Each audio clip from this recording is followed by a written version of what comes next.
Hi everyone, I'm Harry Cicma at 30 Rockefeller Plaza in New York. I recently had the great opportunity to speak with tennis legend John McEnroe about his upcoming schedule on the courts and his summer with the New York Sport Times. Here's what the Hall of Famer had to say.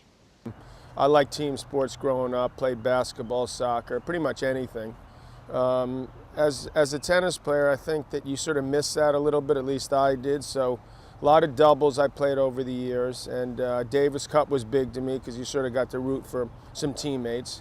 And this sort of is something that makes a lot of sense because it pits, there's a competition, you're playing against each other, but at the same time you're playing with men and women on the same team, and you can root for them, and it encourages people to get more involved. So that should be in my wheelhouse. And Serena Williams and Venus both said that Billie Jean King helped them at a World Team Tennis clinic when they were little kids, kind of like how you helped Donald Young.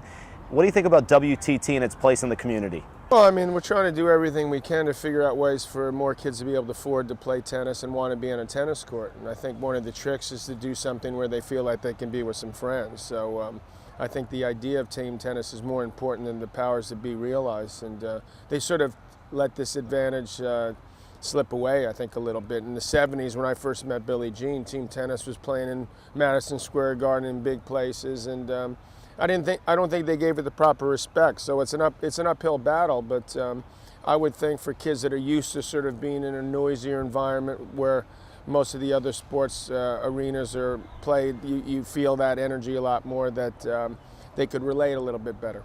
And you want to win, John, there's no question. The Washington Castles went undefeated. They're in your Eastern Division. They're very competitive. Mark Iron, Murphy Jensen. Talk about how you want to dethrone these guys and hand them a loss for the first time in 2 years. Well, we should have beaten them the first match I played. I played 4 of the matches last year, and we had them 3 match points at the end. And I felt bad that I wasn't able to pull that off for the team, because we had a match. We snatched defeat from the jaws of victory, and then next thing you know, they go undefeated. So we ended up with a little bit of eggs on our face, and because we thought we were going to be there, and we sort of self-destructed a little bit at the end, and we got unlucky, and also we choked a little bit. So this time I think we're going to be a lot more prepared when we play them, and I think we're going to be tougher to beat this year. Well, there's no question John will be a threat on the courts, and he can still play doubles against the world's best. In New York, I'm Harry Cicma.